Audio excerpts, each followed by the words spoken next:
Bonjour à tous, salam alaikum wa rahmatullah. Très très ravi d'être avec vous, chers étudiants, chers hôtes de marque de l'Université Mohammed V de Rabat. Très très heureux d'être votre invité pour apprendre ensemble, de comprendre et d'entreprendre des techniques de gestion de l'entretien d'embauche. Très content aussi de se retrouver autour d'une thématique très importante. Oui, elle est très importante, très riche de par son contenu. مرحبا بكم أيها الإخوة والأخوات أيها الطلبة الكرام. مرحبا بكم إلى هذا العرض التقني حول المرافقة المتخصصة أو ما نسميه بكيف تقنيات المقابلة في مجال العمل أو في مجال التوظيف. مرحبا بكم إذن. La thématique sera présentée en langue française cette fois. Nous allons poursuivre notre élan collectif en ciblant des thématiques d'actualité. Nous sommes très très ravis de faire cela à l'université. Comment aborder un jury? Cas de l'entretien d'embauche? Oui. Comment mener efficacement un entretien de recrutement? Les questions pertinentes, les comportements éliminatoires, les conseils aussi pour réussir cette tâche. C'est-à-dire les questions focalisées sur les études aussi, on va les aborder aujourd'hui, sur l'entreprise et encore les questions et réponses demandées. Très très demandées dans le monde du recrutement. Des directs bien garnis par des astuces d'actualité. C'est un peu ça ce que nous voulons tous aujourd'hui. De là où vous êtes, chers étudiants, de chez vous ou d'autres lieux ou sous d'autres cieux, on va dire ça comme ça, au Maroc et ailleurs, un grand bienvenue. Profitez de vos vacances, on ne le dira jamais assez, vous le méritez, vous avez bossé comme il se doit, vous avez persévéré, je dirais soufflez un tout petit peu et surtout profitez de vos proches. Oui, la famille, c'est sacré. Masha'Allah alaikum. N'oubliez surtout pas la distanciation. Oui, il faudrait qu'on fasse un petit peu de distanciation parce que l'environnement le permet maintenant. Nous sommes en plein vacances. N'oubliez surtout pas cela et préservez votre santé et celle des autres. C'est ce qui est souhaité. On commence? On va commencer. Moi, j'aimerais bien voir un petit peu nos hôtes de marque qui sont présents avec nous. D'accord?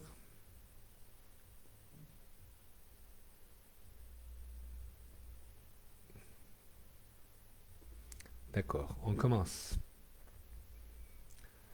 Très cher hôte de marque, vous savez aussi bien que moi que la vie, c'est 5 points essentiels. Oui, le recrutement, on l'est aussi. Il faut des informations, des connaissances encore, des compétences pour l'aborder et des valeurs. Il faudrait qu'on connaisse un peu la valeur des choses, surtout pour un stage ou un recrutement, c'est louable. Et encore des croyances. Avec nos croyances, nous irons un tout petit peu loin et avec la meilleure des manières. Et ce qu'on appelle la réalisation et la concrétisation, c'est le 5e point. Une manière intelligente pour aborder un jury. Comment est-ce possible? C'est très très possible. Il faudrait qu'on le fasse maintenant. Donc, abordons notre première partie. L'état mental pour un entretien, il faudrait qu'on se prépare déjà. On l'a déjà abordé, mais non pas devant un jury. S'entraîner en conditions réelles. Oui, certainement, la synchronisation interactionnelle, on va l'adopter, on va en parler. Mieux se préparer, mieux se comporter, la construction du discours, d'accord, et le passage à l'œuvre.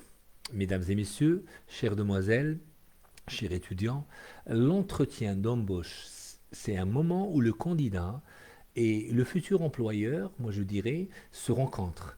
Et l'objectif de cet entretien est pour l'employeur de vérifier l'adéquation entre les compétences du candidat et ses besoins pour le poste à pourvoir. Et on l'avait dit la dernière fois, il faudrait qu'on sache un tout petit peu comment gérer ce candidat qui va venir vers nous. Donc automatiquement, durant celui-ci, le candidat présente son parcours professionnel en mettant l'emphase aux estudiantins, l'emphase sur ses compétences et son expérience professionnelle en relation avec le poste à pourvoir. Cet entretien est dirigé par l'employeur ou par un mandataire, on va dire un cabinet ou un consultant en recrutement. D'accord? La question unanime, oui, il y en a plein de questions, on en a parlé la dernière fois, la dernière semaine. Pouvez-vous vous présenter? Oui, j'aimerais bien souligner ce verbe vous présenter. Présentez-vous s'il vous plaît. D'accord? Avec cette question, il s'agit d'évaluer comment la personne, oui, structure son parcours. Comment vous pourrez aborder un petit peu la tâche de répondre. Cette rétroaction, elle devrait être un tout petit peu structurée. C'est un préambule qui permet aussi d'en savoir déjà plus sur la personnalité du candidat. Est-ce qu'il est bavard? Est-ce qu'il est réservé? Est-ce qu'il est plus sage? Etc.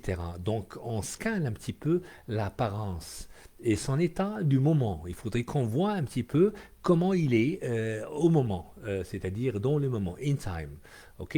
Et son état du moment.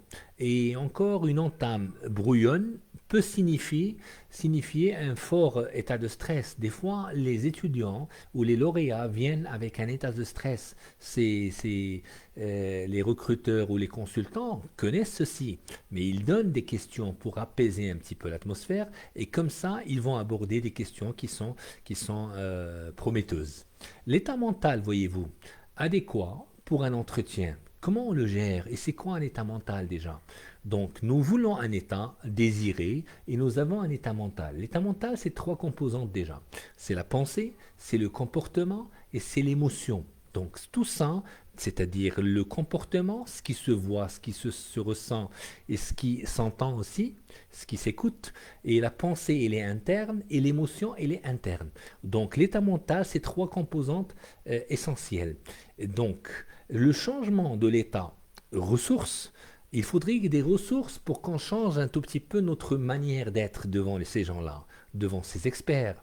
Donc le comportement, la pensée et l'émotion, et automatiquement, après une question, deux questions, trois questions, on est très très bien soulagé et on est dans le rythme de l'entretien de recrutement. Donc le comportement, mon comportement devrait aller vers le comportement des jurys. Et encore l'émotion, mon émotion aussi, je devrais véritablement valider l'émotion des autres, l'accepter. C'est comme une énergie qui rentre au fin fond de nous. Et encore une pensée. Les pensées, quand ils pensent à des choses, moi je devrais penser à la même chose. Et sinon, non pas chercher à créer des phrases ou des mots pompeux, on va dire ça comme ça, mais il faudrait qu'on cadre la perception de l'autre via ce qu'on sait, avec nos éléments. D'accord? Il faut des ressources. Les meilleures ressources pour arriver à un état désiré, donc vous avez un état actuel, c'est-à-dire vous rentrez, vous attendez un petit peu les questions et vous attendez les regards, vous attendez votre manière, qu'elle soit probante, automatiquement, un état actuel, il changera en un état désiré. Et ce qu'on appelle l'interaction, ce qu'on cherche véritablement, c'est à travers des paroles, c'est à travers une posture, c'est à travers la manière de s'asseoir, droite encore et avec elle ressemble au chiffre 4. Et décidément, il y a d'autres signes que vous ne voyez pas en vous, c'est non conscient. Mais l'autre, il les voit avec maîtrise, il scanne chaque pixel de vous et surtout chaque élément auditif. Et quand vous parlez avec des comme ça, au début c'est pas très grave, mais quand vous êtes comme ça pendant un quart d'heure, 20 minutes, là il y a quelque chose qui ne va pas. Mais ça se ressent chez l'autre expert qui est en vous. Donc c'est des paroles, c'est des comportements, c'est des autres signes. C'est ça l'interaction voulue. Donc mon comportement pour échanger le comportement des autres. Quand je parle, quand je regarde dans les yeux, on va en parler discrètement. Ok? Bien. J'aimerais bien voir. Bonjour, bonsoir à vous. J'espère que vous êtes en bonne santé. Merci beaucoup. Oui, je le suis. Alhamdulillah. Et on fait avec ce qu'on vit dans l'environnement, avec des comportements louables, des actions louables aussi, et avec des compétences qu'on acquiert chaque jour, des capacités nouvelles. Et encore, si vous permettez, la valeur des choses, elle compte beaucoup. La valeur de ce texte, la valeur de cette conférence, la valeur de la vie, la valeur du moment. D'accord? La valeur de juillet, nous sommes en fin juillet, la valeur de l'été, la valeur de la famille, la valeur du développement personnel, du coaching, la valeur de l'université. C'est un peu ça ce qui prime. Merci beaucoup de demander Sidi Mohamed Siddiq. Et encore bonsoir Lalla Fatima, bonsoir à tous. Tout ce monde, ce beau monde qui nous regarde de loin. Nous laissons à chaque fois, comme à l'accoutumée, l'enregistrement pour tout le monde. Et comme ça, vous le verrez en fin de journée. Je sais très très bien que vous êtes au repos maintenant. Et c'est déjà pas mal. Nous en sommes très très contents. Bien, les composantes de la communication. Si je puis dire, c'est trois composantes dans la communication, selon Albert Maharebian, c'est un psychologue irano-américain. Il nous parle du contenu, 7%, contenu des mots, c'est-à-dire la manière de parler, c'est 7%.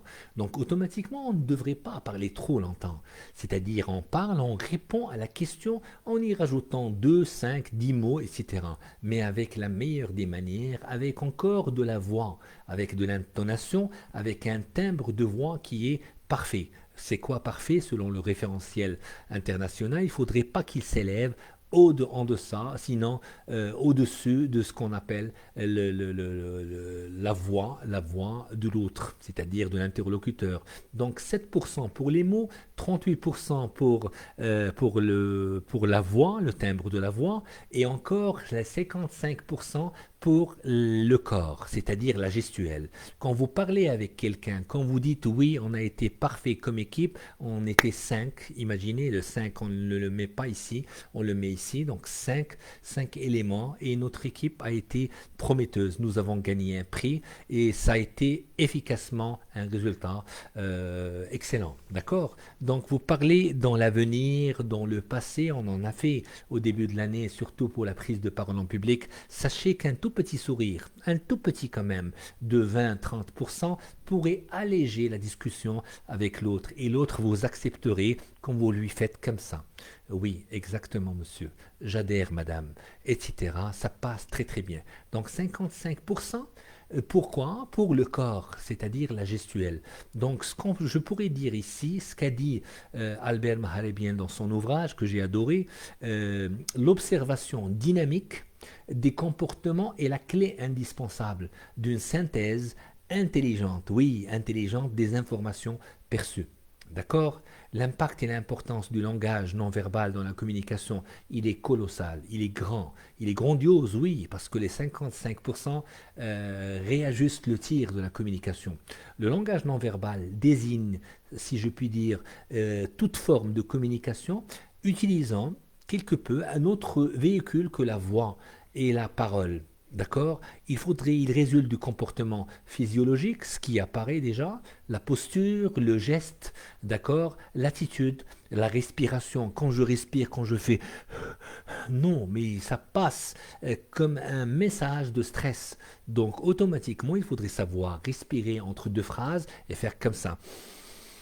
Oui, exactement. Comportement physiologique, j'ai dit, posture, geste, attitude, respiration.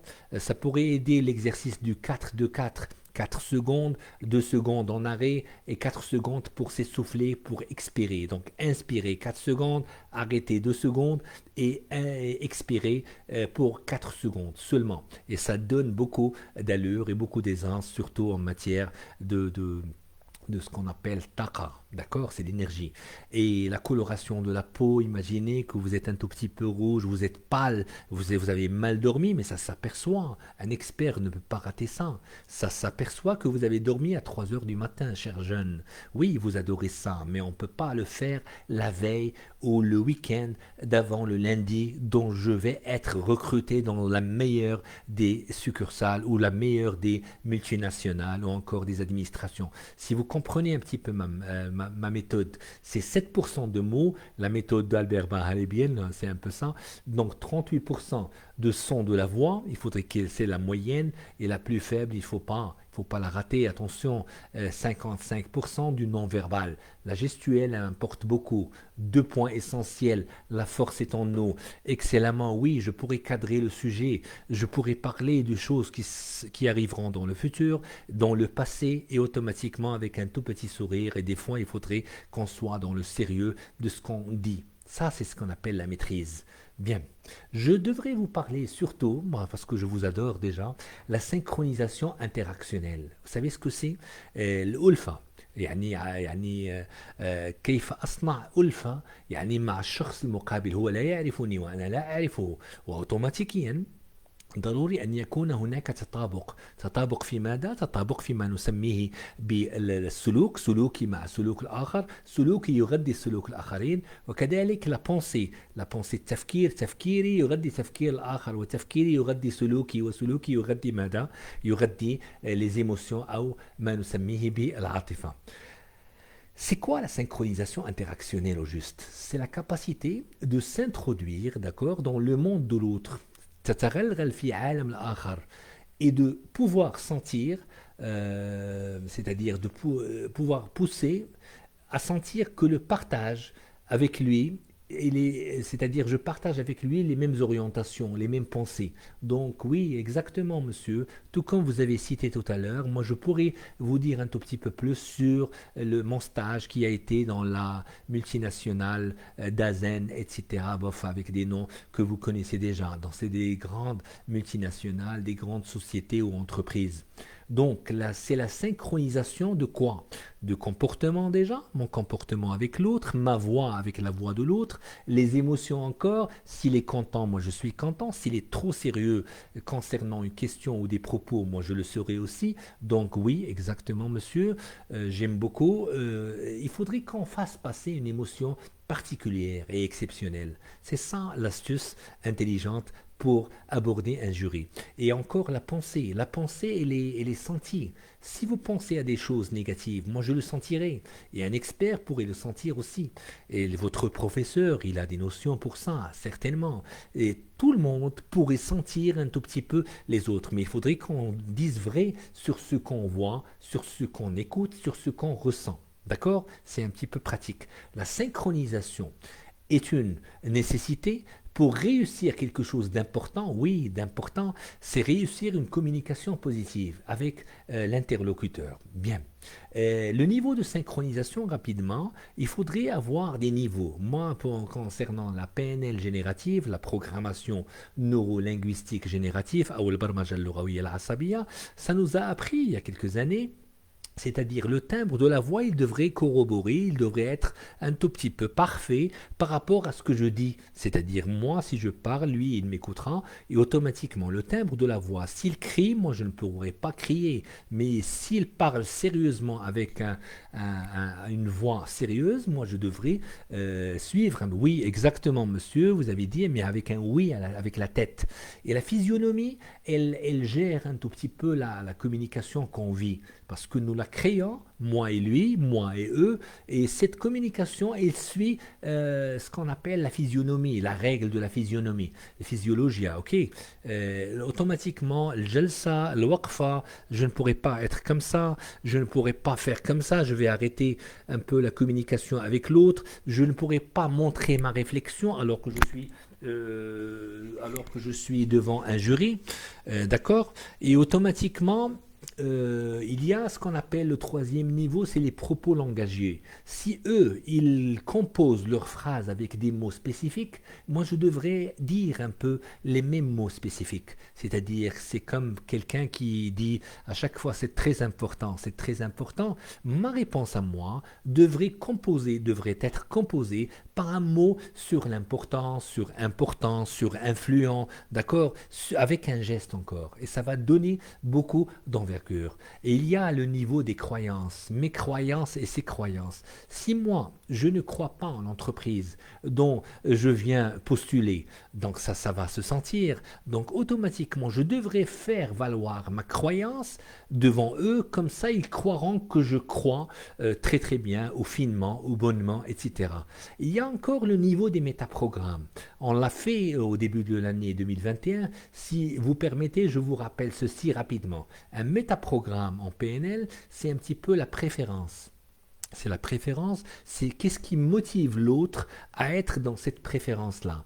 Oui, ça me motive d'être à droite, ça me motive d'être à gauche, ça me motive de parler rapidement, ça me motive de dire les choses que j'ai en tête et non pas de les lire. Donc c'est une préférence pour moi. Si par exemple, je ne sais pas, si je lis des choses, des fois je pourrais être perturbé avec la croyance et encore avec le métaprogramme qui est poussé en lisant des phrases écrites déjà auparavant. Donc automatiquement, vous avez des préférences, vous avez des métaprogrammes à faire valoir devant un membre du jury. Les autres connaissent tout ça, attention. C'est un niveau de la synchronisation qui devrait être adapté. Mesdames et messieurs, chers étudiants, et encore, mesdemoiselles, le niveau de la synchronisation, il y va du timbre de la voix, de la physionomie, les propos langagiers, les croyances, les valeurs aussi, attention, et les méta-programmes dont nous avons soulevé le point. Donc, la question, c'est non pas de les influencer, non pas persuader, oui, moi j'aimerais bien, mais persuader comment? Je vous donne une petite méthode qui est toute simple. C'est que lorsqu'on est devant ces gens-là, on est devant une communication qui est simpliste, qui est simple, d'accord? Je me permets de répondre à des questions parce qu'ils vont me questionner et ces questions pourraient être trop faciles. Moi, je ne chercherai pas la réponse difficile. Donc, synchroniser la voix, synchroniser le son, la physionomie, j'ai dit, les métaprogrammes, les croyances, les valeurs, etc.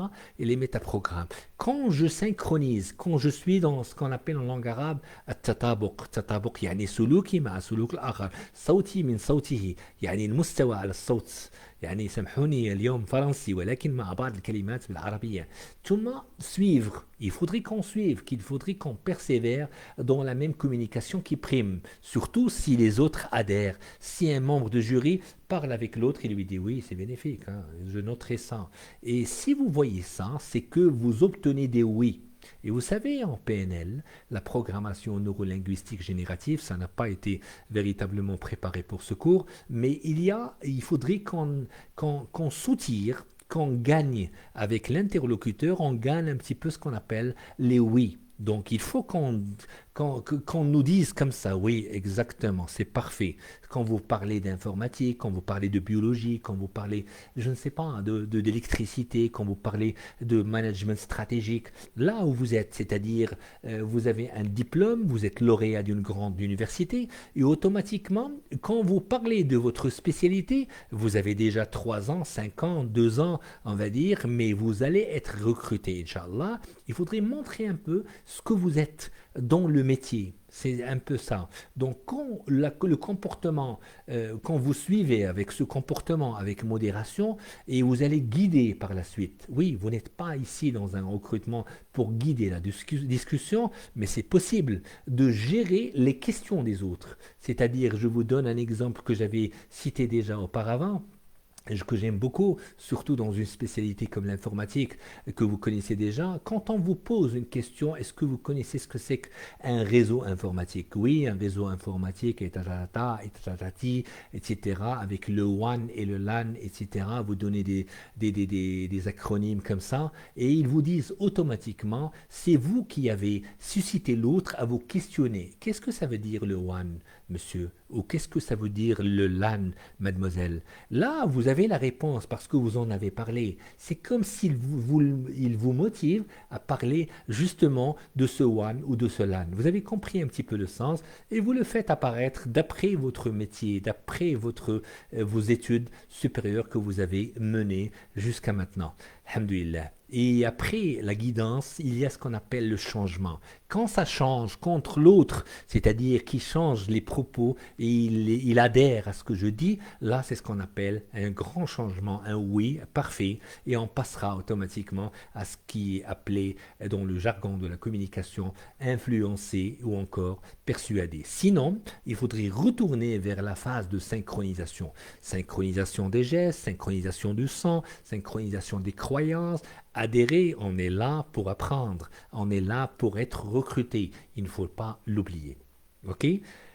Je vais essayer de voir, oui, merci, bonjour, bonjour à tous, bonsoir, oui, le thème est très intéressant, je vous l'avais bien dit, et on a encore une autre, wa alaykoum salam wa rahmatullah, ya arqa ustad, marhaban بالطلبة العظام, يعني سلام, مرحبا مرحبا, أنا كنت أعتقد أنكم في عطلة, ولكن مع العطلة ومع الدروس ومع هذه يعني الوجوه النيرة ومع هذه التقنيات البسيطة نتعلم كأننا نقرأ فقرة أو فقرتين في اليوم يعني مستوى رائع معكم أيها الطلبة الكرام أيها الضيوف الأعزاء أنا أقول لكم هذا القول يعني صراحة والله أحببناكم عن بعد يعني لأنكم طلبة علم وطلبة العلم يحفهم الملائكة يعني من كل ناحية من يمينهم ومن يسارهم ومن فوق يعني حتى هذه تعطينا هذه الشحنة العظيمة والشحنة القوية. Je vous parle maintenant de la synchronisation des gestes du timbre de la voix. Oui, parce que quand vous êtes là et automatiquement quand vous sympathisez, mieux se préparer, mieux se comporter. Écrivez ça si vous avez un papier et un stylo. Donc mieux se préparer, mieux se comporter. On va vous poser certainement des questions techniques, oui.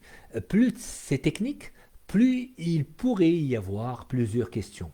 Et sachez que d'après ma petite expérience qui est comme ça, plus c'est technique, plus il y aurait, c'est-à-dire plusieurs questions. Surtout s'il y a 3 membres de jury, c'est un peu le minimum pour un recrutement parfait.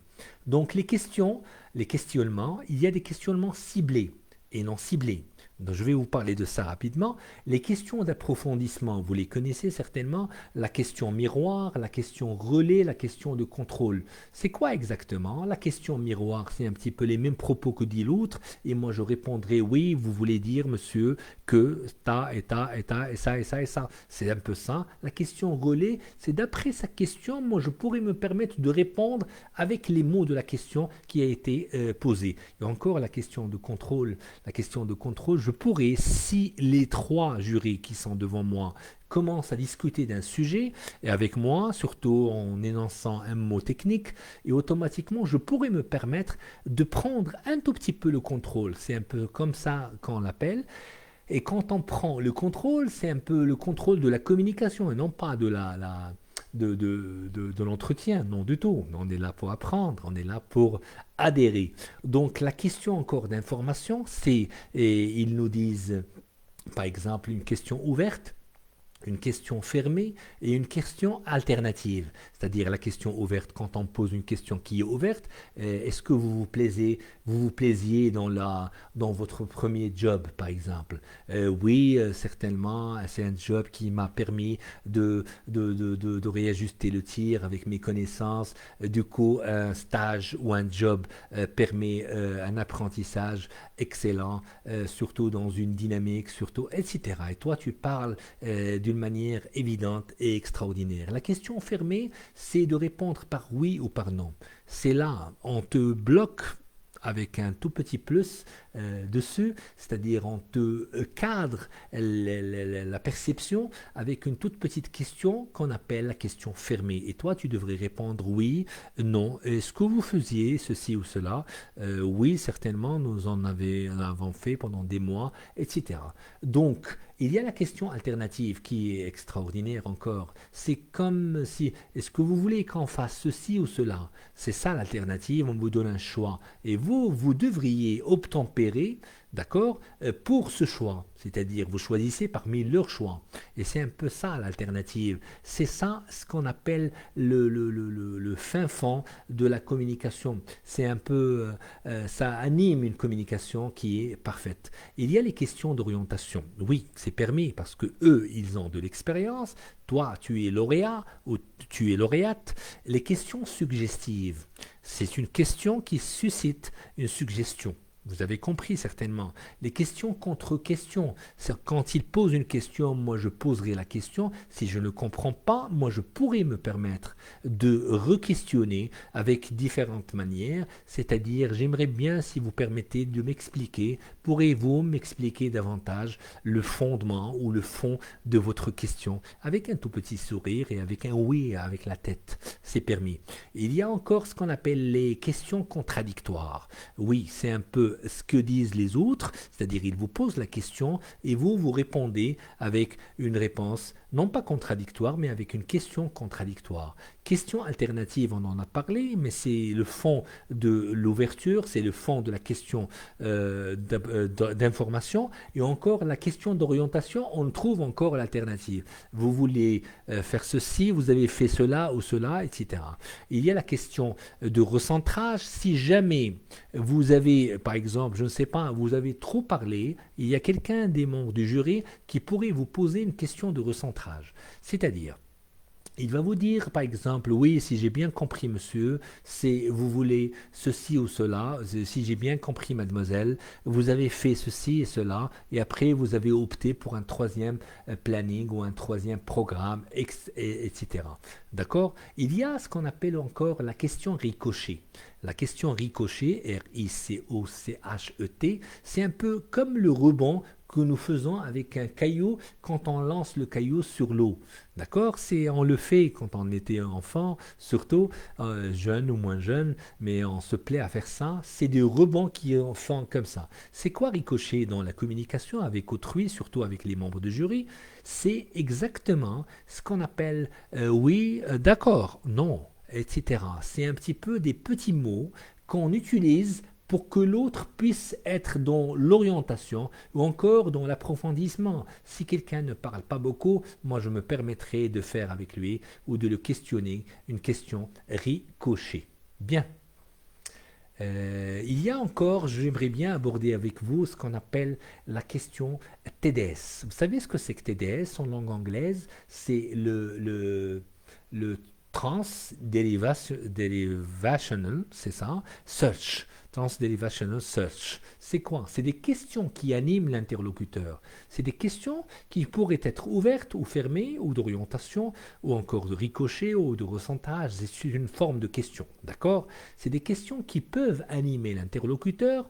Quand on vous pose une question Transderivational Search, c'est TDS, c'est quoi exactement? L'écoute, et automatiquement il y a un processus dans le cerveau à l'intérieur et le cerveau réagit. Donc quand vous écoutez surtout une question et vous allez penser à la réponse en interne. Et vous allez remarquer des choses avec vos yeux. C'est ce qu'on appelle les إشارات الوصول العينية. Oui, c'est ça en langue arabe, إشارات الوصول العينية, ou ce qu'on appelle en langue anglaise eyes cues, c'est-à-dire les signaux avec les yeux. Donc automatiquement, s'il vous demande, par exemple, avez-vous travaillé dans une multinationale? Non, monsieur. Et avez-vous fait un stage dans une administration? Oui, certainement, monsieur. Automatiquement, vous avez vu, vous avez regardé en haut à gauche. Et automatiquement, d'après les questions TDS, moi, je pourrais me permettre d'avoir des éléments, des informations visuelles, d'accord? Et après, c'est auditif, mais visuel encore, qui sont non conscientes, et je me permettrai de connaître un petit peu votre valeur ajoutée en matière de réponse, de rétroaction. C'est-à-dire, quand vous répondez, là, vous allez répondre oui, la question, la réponse, elle est là. Automatiquement, c'est le visuel déjà, qui existe déjà, qui est existant. Ça, c'est le visuel qui est composé, donc on le compose, et automatiquement, je saurai comment vous avez géré le fondement ou le fond de la question pour vous, pour trouver une réponse certainement. TDS, pourquoi? Parce que quand vous regardez en haut, c'est visuel. Quand vous regardez là, c'est auditif. Et quand vous regardez en bas, à droite, c'est ce qu'on appelle le ressenti ou encore la kinesthésie. La kinesthésie, c'est le SS. Okay? Et quand vous regardez en bas à gauche, c'est que vous parlez, vous cherchez un petit peu l'information pour répondre. Ça, c'est louable. Rien n'est négatif en tout ça. Mais les autres pourraient scanner les choses en vous et pourraient avoir des notions, des éléments qui sont offerts gratuitement par votre personne aux membres du jury. Moi, je me permettrai de parler avec vous de cela rapidement. C'est ce qu'on appelle les mouvements oculaires, d'accord? Le miroir de l'expérience subjective. Quand on parle avec la personne, une question précise, automatiquement l'autre se permet de chercher l'information avec ses yeux pour pointer le cerveau qui va répondre d'une manière non consciente déjà et avec une toute petite conscience. Oui, si vous saurez l'information, si vous savez la réponse tout de suite. D'accord? Il y a le visuel remémoré, il y a le visuel construit, l'auditif remémoré et l'auditif construit, et il y a la kinesthésie, d'accord, en bas, et il y a ce qu'on appelle l'auditif digital. L'auditif digital, c'est ce qu'on appelle en langue arabe التحدث مع الذات, ou encore, c'est un peu le fait de se parler à soi-même. D'accord, je me dirais oui, exactement, d'accord. C'est un peu ça, je me parle à moi-même en interne, c'est un peu l'auditif digital. Le conseil de l'expert maintenant.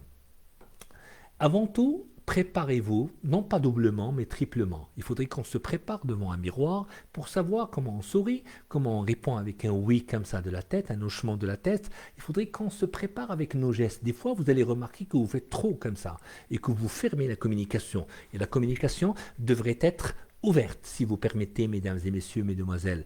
Et automatiquement, visualisez et préparez votre rendez-vous.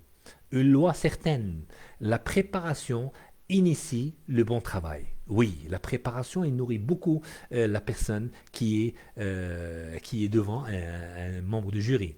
Une chose primordiale encore, relisez la description du poste pour lequel vous postulez. C'est-à-dire relire l'offre parce que vous avez lu un journal sur Internet, vous avez lu une annonce quelque part et officiellement et automatiquement, il faudrait qu'on relise la description du poste. Ce que j'appellerais en langue arabe الورقة التصورية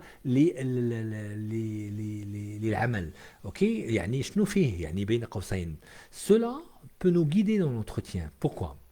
Ce qu'ils veulent réellement. Je dois savoir ce que l'autre veut. Ça, c'est l'une des règles de vie. Et non pas, c'est un coaching de vie que je vous offre tout de suite avec une toute petite question. C'est-à-dire, il faudrait aussi se documenter, il faudrait chercher. Donc, quoi exactement? Qu'est-ce que je dois avoir comme notion sur l'entreprise X? Des données, des ressources extérieures, encore, des ouvrages, si c'est possible, des sites web spécialisés, oui, il y en a même à 1 euro, à 1 dollar, il y a même des archives qui sont véritablement, c'est-à-dire avec c'est-à-dire il y a des données qui sont extraordinaires, et il faut lister les questions-réponses. D'accord? En guise de préparation. C'est-à-dire, si vous avez des questions, 5 questions et 5 réponses, là, vous allez comprendre d'après les réponses que vous avez trouvées, que vous avez créées vous-même. Et comme ça, vous allez être au diapason. C'est-à-dire connaître de près ce qu'on appelle l'entreprise qui est devant vous. Oui, Sidi Youssef, posez la question, s'il vous plaît. Posez-la directement. Vous êtes chez vous. Et encore, عليكم السلام ورحمة الله أستاذي الفاضل والكريم. نعم والله أنتم الكرماء. لما نكون معكم نكون في كرم. Barakallahu fik, grâce à vous. Oui, certainement. Bonjour, bonjour. C'est un grand jour aujourd'hui. Il y a des lauréats qui sont avec nous aujourd'hui. C'est très très bien. Marhaban, marhaban wa elf marhaban bi ma'akum. النقطة, il y a encore une question en attendant la question de Youssef qui voudrait questionner. Malheureusement, je ne vous vois pas, mais vous pouvez lire et écrire un petit peu les commentaires, tout ce que vous voulez. Il y a ce qu'on appelle les bombardements de questions. Oui, un peu difficile à affronter. Sérieusement, si on parle d'une manière sérieuse, il faudrait une réactivité.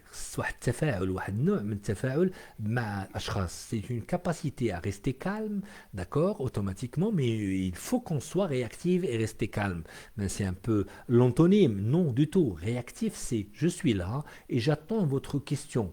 Et je l'attends avec une émotion qui est véritablement encourageante. 2, c'est une capacité à rester calme, tout comme je vais vous mentionner tout de suite, à ne pas vous faire déstabiliser, certainement, et encore agir juste. Vous savez ce que c'est qu'agir juste? Pour les gens qui font du théâtre, pour les gens qui savent écouter un peu la question jusqu'à la fin et prendre 3 à 5 secondes.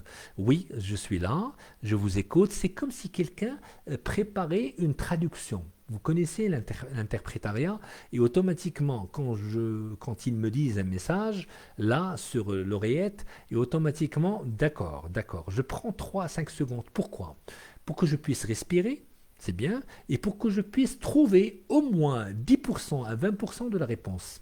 Et avec des propos qui sont ciblés, hein, d'accord? Il faudrait qu'on agisse juste. Et il faut qu'on reste pertinent.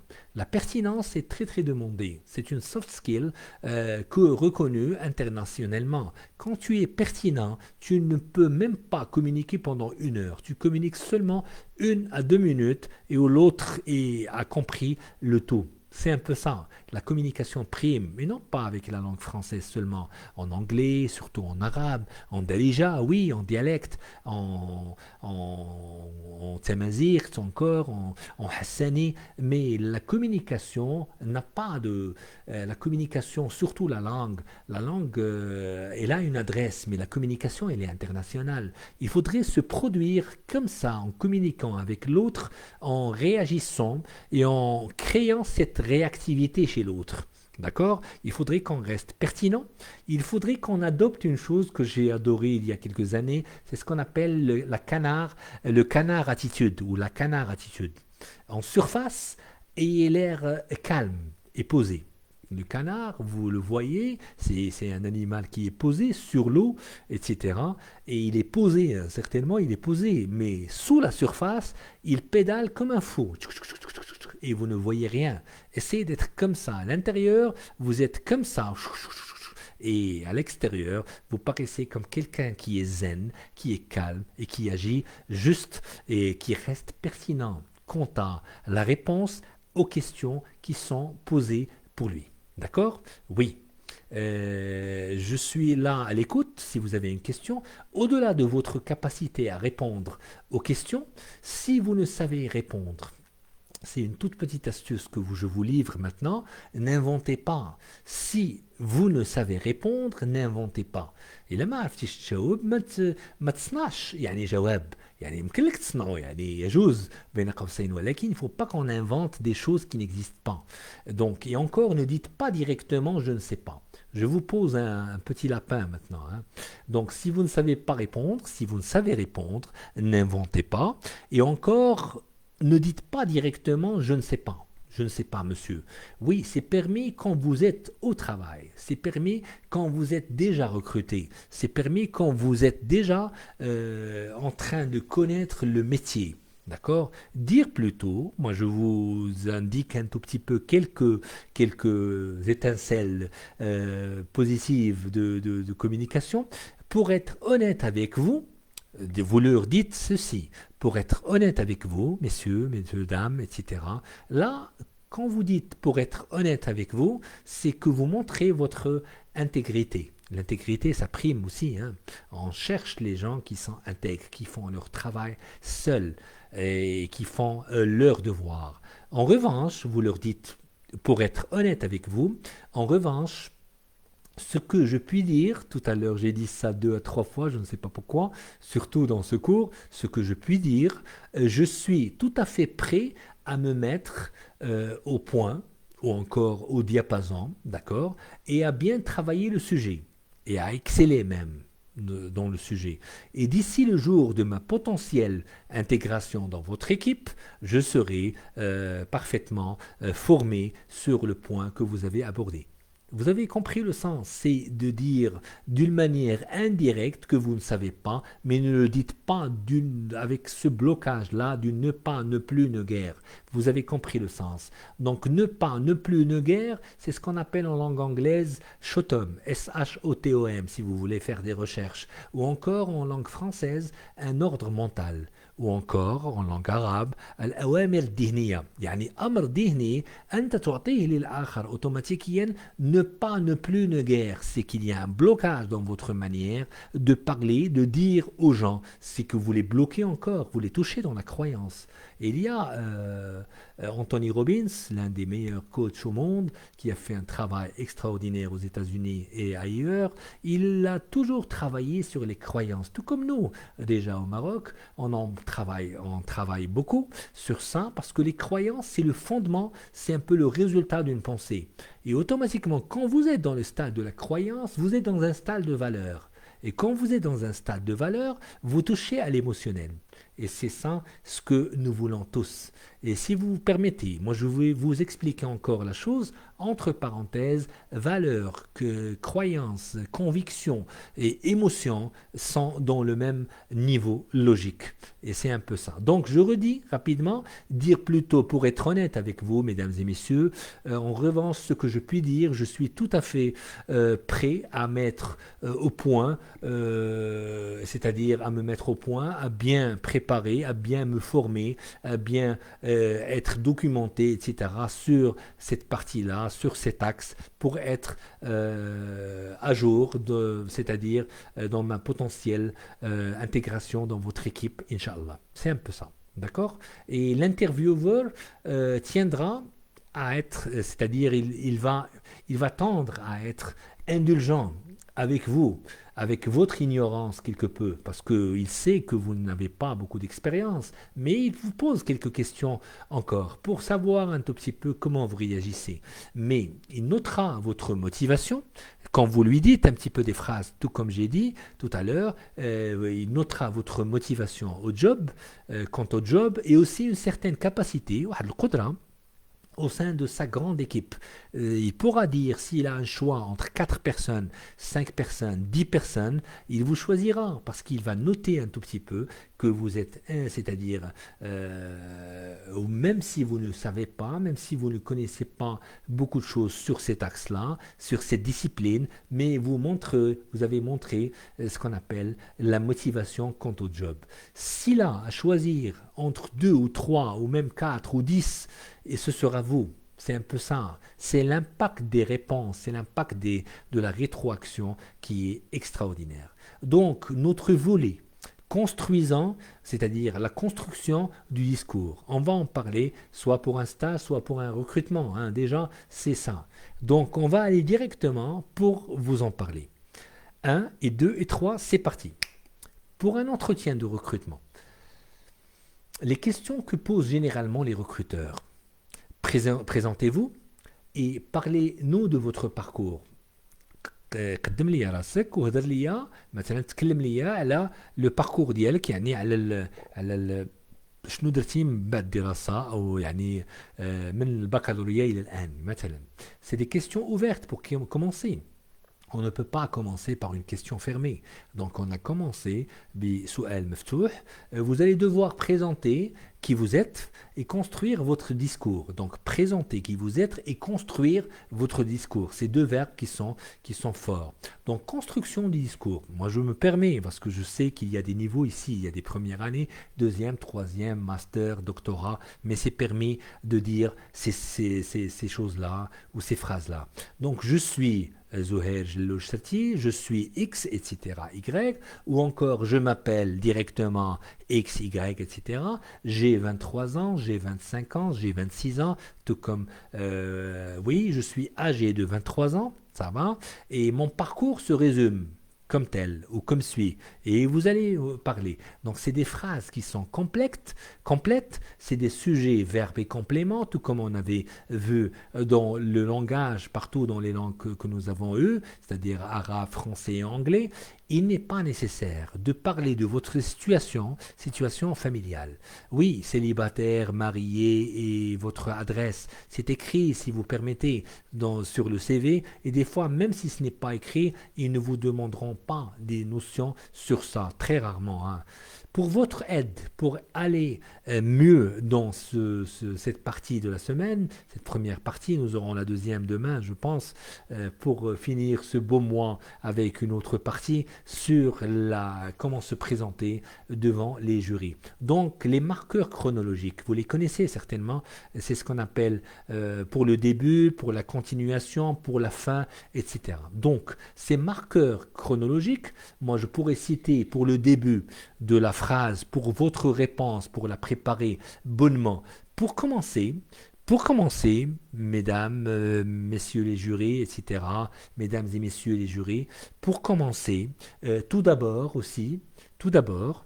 avant tout, donc ne parlez pas d'une manière directe, mais vous pouvez utiliser ce qu'on appelle les marqueurs chronologiques. Donc, pour commencer, Pour commencer, tout d'abord, d'accord, avant tout, je pourrais citer premièrement, d'accord, où on le dit souvent, premièrement, deuxièmement, etc. Dans un premier temps, c'est encore très méthodique, dans un premier temps, et vous allez véritablement chercher les mots pour poursuivre un petit peu la continuation. On va en parler rapidement. Dans un premier temps, avant de commencer, d'accord, avant de commencer, j'aimerais vous remercier pour votre, par exemple, je ne sais pas, hein, si vous voulez remercier les jurés avant de commencer, pour qu'ils vous acceptent, etc., vous allez montrer certainement votre bonne présence. Pour commencer, tout d'abord, avant tout, premièrement, et encore, dans un premier temps, avant de commencer. Pour la partie continuation, c'est-à-dire quand vous parlez d'une phrase, c'est-à-dire quand vous évoquez des mots, une phrase, et automatiquement quand vous passez à une deuxième phrase. Donc il faut des marqueurs chronologiques qui soutiennent ce qu'on appelle la continuation. D'accord. Donc puis, ensuite, par la suite, il y a eu un stage, kada, kada, etc. Après, vous pouvez dire peu, juste, après aussi, etc., etc., etc. Donc ça, c'est ce qu'on appelle la continuation. Pour le troisième volet, c'est la fin. La fin, il y a beaucoup de choses que vous connaissez certainement, mais on vous rappelle des choses comme ça, on fortifiera nos pensées pour que nos croyances soient très très bonnes et surtout ciblées, hein.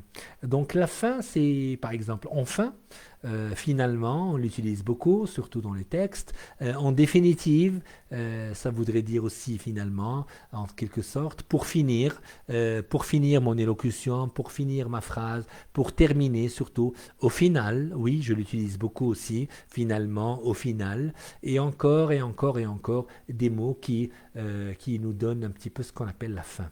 Donc début, continuation et fin. Et pour commencer, je me présente, d'accord? Je m'appelle XY, je suis XY si vous permettez aussi, je suis âgé de 23 ans et utilisez un tout petit peu ce qu'on a appelé autrefois les slash ou les pauses. Ne parlez pas rapidement, quoique vous savez ce que vous allez dire. Oui, je sais que vous savez comment vous vous nommez. Par exemple, Zuhair Jelloul Chati, je m'appelle Zuhair Jelloul Chati, mais dites-le avec un slash au moins. Je m'appelle Zuhair Jelloul Chati. C'est un peu comme ça. Vous n'êtes pas un robot, mais essayez de mettre un tout petit slash, c'est-à-dire une toute petite pause sans virgule. Comme ça, vous allez paraître un petit peu posé, sinon posé directement. Non pas un petit peu. Donc c'est des orateurs qu'on veut, c'est quelqu'un qui sache parler. Donc vous allez devoir ensuite parler de vos études. Oui, parce qu'on cible ceci. Les verbes que les étudiants utilisent lors de leur discours, ils sont avoir et faire. Oui, ils parlent beaucoup avec j'ai fait, j'ai eu, etc. Oui, c'est naturel. Mais quand vous placez des verbes comme des auxiliaires avec des verbes comme j'ai obtenu, j'ai fait un stage, c'est mieux qu'avoir et fait généralement. Oui, c'est un vocabulaire intéressant pour en parler. Il faudrait une mallette de mots. J'ai obtenu, j'ai fait un stage. C'est juste, mais pas très apprécié. D'accord? Vous avez compris le sens. Donc, j'ai obtenu, c'est mieux que j'ai eu mon diplôme. Et j'ai fait un stage, etc. Il faut qu'on sache un petit peu chercher les mots qui sont faciles à dire, certainement, mais qui sont ciblés. Quoi qu'il existe d'autres manières d'être plus présent. Avec des mots, on l'est certainement, tout comme dit l'adage. Exemple maintenant. J'ai décroché mon bac au cours de l'année 2006. J'ai décroché mon bac au cours de l'année 2016, etc. Je suis titulaire d'un baccalauréat, sciences expérimentales, sciences mathématiques, etc., physique, etc., ce que vous voulez, et obtenu en 2010, obtenu en 2020, etc.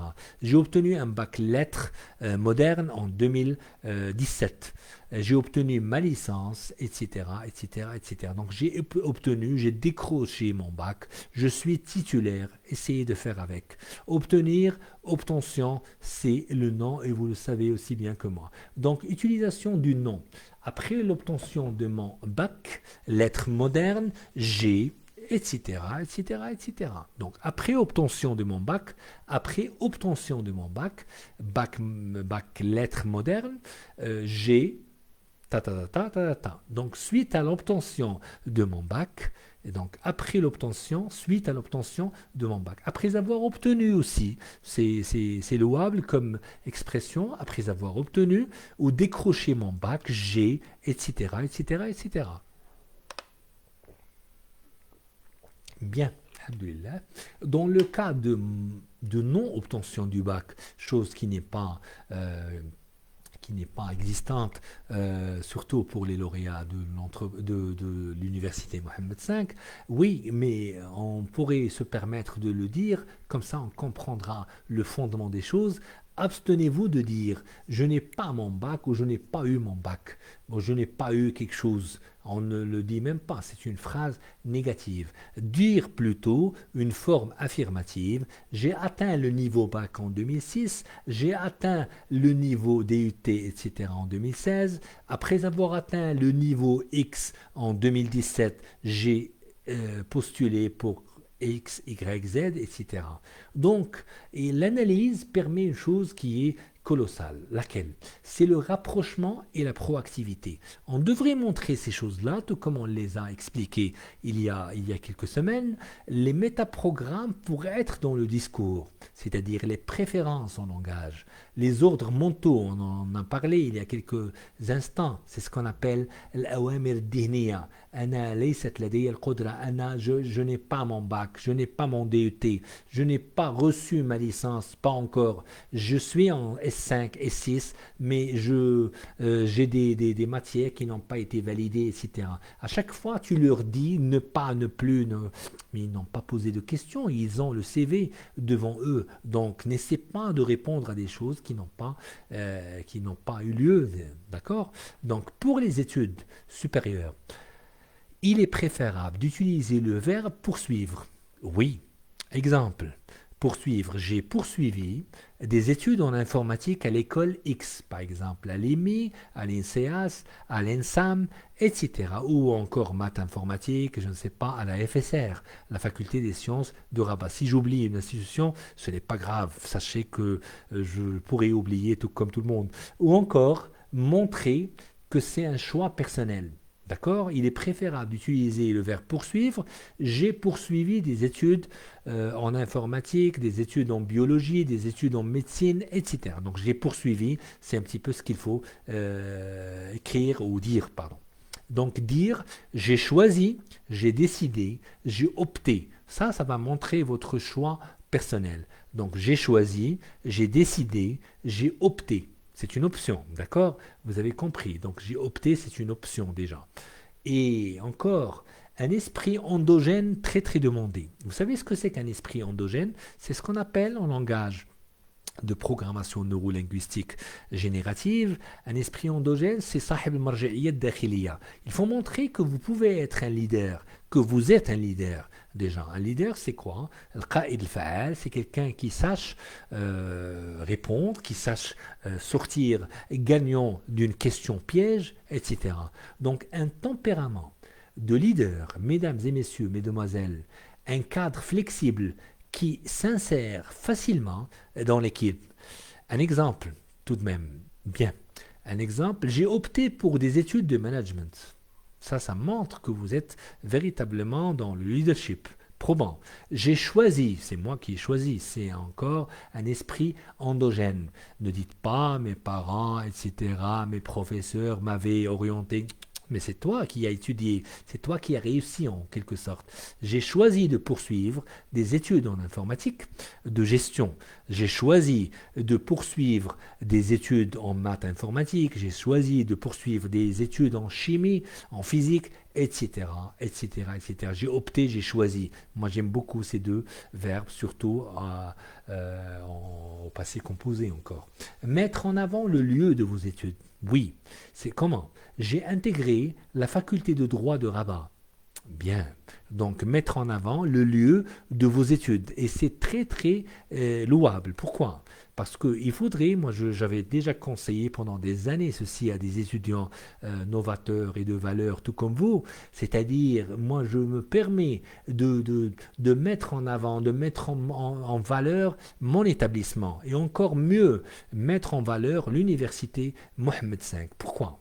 Parce que si vous relevez d'une faculté, c'est excellent, oui, mais ce qui est mieux adapté dans les réponses, c'est dire je relève de l'université Mohammed V de Rabat, de la FSR, c'est-à-dire d'une manière ciblée, c'est la FSR par exemple, ou de l'ENS, ou encore d'autres établissements, tout comme la FSJES Suissi, Agdel, de Salé, et encore l'EMI, ou encore l'ENSAM, ou encore l'INSEAS, ou encore et encore et encore la FSR, on l'a dit. J'allais oublier l'EST, oui, la majestueuse EST de Salé. Et il faudrait encore la faculté de médecine, médecine dentaire, pharmacie, et beaucoup de choses comme ça. Donc, je suis lauréat de l'école supérieure. Moi, je redis les choses. J'ai intégré la faculté de droit de Rabat. D'accord. J'ai obtenu une licence en droit privé, ça c'est spécifique, c'est mettre en avant le lieu de vos études, ou bien je suis lauréat. Donc, quand vous dites je suis lauréat, c'est que le diplôme, il vous met en valeur encore. Je suis lauréat de l'école supérieure X, Y, Z, etc. Ou lauréat de l'école, je ne sais pas, ou de la faculté X. Ou plus finement, d'accord, je suis lauréat de l'université Mohammed V de Rabat. Quand les lauréats parlent comme ça, ils mettent en valeur le poids de leur diplôme. Oui, c'est l'une des plus grandes universités marocaines, on va dire ça comme ça, et africaines, qui a reçu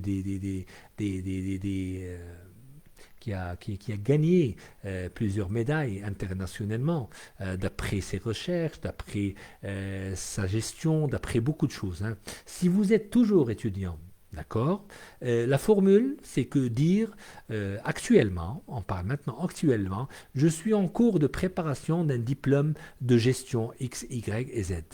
Je suis en train de préparer un diplôme d'informatique mathématique. Je suis en train de préparer un diplôme supérieur en chimie, en biologie, en géologie, etc., etc.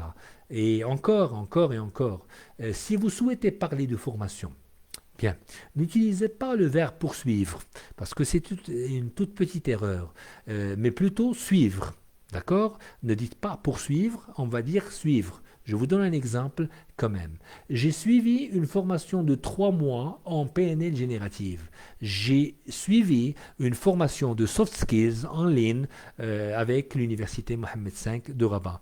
J'ai suivi une formation de 6 mois de business English, etc. C'est à vous de gérer les choses avec le verbe suivre. Et les erreurs qui reviennent les plus souvent. On va en parler, Inch'Allah, on va laisser même une séance pour cela. Déjà, nous sommes à 1 heure de discours, il faut utiliser des termes précis. Oui, certainement. Ces termes précis vont véritablement cadrer la perception de l'interlocuteur, cher Lazine Belhassad. Oui, certainement. Merci beaucoup. المشوار العلمي صراحة نعم يعني تحدثنا عنه مرحبا بك والله أهلا وسهلا أخي نبيل والله أنت الأستاذ وأنت النبيل وأنت صاحب يعني الحضور الطيب دائما دائما مرحبا بكم الآن يعني on va laisser encore les erreurs qui reviennent les plus souvent on va en parler rapidement et on raccroche.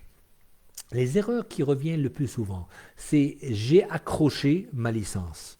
Non, ça ne se dit pas en langue française. J'ai décroché ma licence. Oui, vous pouvez rigoler pour certains, mais pour d'autres, c'est une petite erreur qui est commise à chaque fois.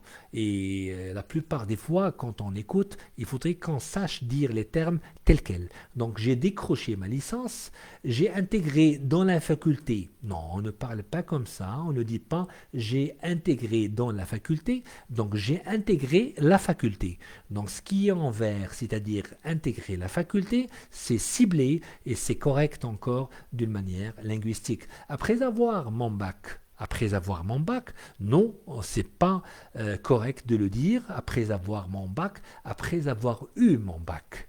D'accord? Vous avez compris le sens. Après avoir eu mon bac, après avoir eu ma licence, j'ai suivi des études. Non. permettez-moi de corriger, certainement on ne dit pas j'ai suivi des études, j'ai poursuivi des études. Ça c'est typiquement la langue française et comme ça vous aurez, ce n'est pas traduit de l'arabe au français, mais c'est du pur français, tout comme on avance tout de suite avec vous. Pour parler d'un diplôme d'études ou de formation, la préférence, c'est le dernier point pour ce soir encore, et demain on aura, je pense demain, jeudi, on a tout le temps avant la fin du mois. Hein. Comme ça, les étudiants seront rassasiés et on aura à parfaire certaines choses avant le recrutement que nous attendons tous, Inch'Allah, Rabbi sahel alikum ou alina kamlin, yani, concernant tout ce qu'on a dit jusque-là.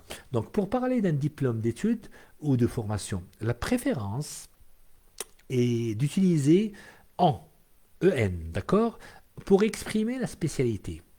Donc, qu'est-ce que je voulais dire? C'est dire j'ai obtenu un diplôme en informatique. Vous avez, j'ai obtenu un diplôme supérieur en géologie. J'ai obtenu un diplôme supérieur en langue anglaise. Bon, c'est un peu comme ça, moi je parle d'une manière hasardeuse, mais j'ai obtenu un diplôme en EN. J'ai obtenu un diplôme d'informatiste. Là, on se permet de dire le D apostrophe, etc., d'informatiste, d'informatiste ou d'informaticien ou etc. J'ai eu un diplôme d'infographiste. D'accord? C'est OK, c'est correct. J'ai obtenu un diplôme de comptable. D'accord? Ou de comptabilité. Ou là, en comptabilité. D'accord? Métier. Et encore, récapitulons le tout. Une première question. Présentez-vous et parlez-moi de votre parcours. Vous la connaissez, on en a parlé pendant une semaine. Et, avec plaisir, pour commencer, je m'appelle Ali, on va dire Talbi, parce qu'on le connaît, et je suis âgé de 23 ans. Après l'obtention de mon bac en 2014, j'ai décidé de poursuivre mes études à l'université Mohammed V de Rabat, à la faculté FSJES Agdel, moi j'essaie de composer, où j'ai obtenu une licence en économie. D'accord? C'est un peu correct. C'est correct, on ne va pas dire un peu. Par la suite, là c'est les marqueurs, hein, par la suite, j'ai intégré, par exemple, la faculté X, et actuellement, je suis en cours de préparation d'un master en marketing spécialisé ou en économie ou en actuariat, tout comme la première spécialité, je dois continuer un petit peu sur la voie, sur la bonne voie. Donc c'est ça. On parlera la prochaine fois des questions d'experts. C'est-à-dire, que savez-vous de nous quand il vous parle de l'entreprise? Comment vous devriez réagir? Qu'est-ce qui a suscité votre intérêt dans cette offre d'emploi? Pourquoi êtes-vous là déjà? Parce que c'est des questions qui paraissent philosophiques, mais c'est des questions qui sont pertinentes. Parlez-moi d'une situation où vous avez réussi à dénouer un problème, à solutionner quelque chose, etc. etc. On va parler, c'est-à-dire qu'est-ce que vous aimeriez, c'est-à-dire une fois on se poste, le poste, si tu es recruté, c'est comme si on vous préparait au poste, etc. Avec des questions-réponses la prochaine fois pour clore un tout petit peu le sujet qui est véritablement éminent. Un grand merci à vous, chers étudiants, chers hôtes de marque de l'université Mohammed V de Rabat. J'espère que nous avons été tout comme on dit. Je vous remercie. Je ne vous remercierai jamais assez, vous, l'université, de m'avoir accueilli avec vous pour ces thématiques en or, je présume, en développement personnel, organisationnel et encore stratégique. À vous, chers étudiants, et pour vous, chers étudiants de l'UM5 de Rabat et des étudiants encore et des autres de marque d'ici et d'ailleurs. Un grand merci à vous et à la prochaine, Inch'Allah Ta'ala. On se retrouvera pour terminer la thématique qui est très très importante. Merci et à la prochaine. Salam alaikum wa rahmatullahi ta'ala wa barakatuh.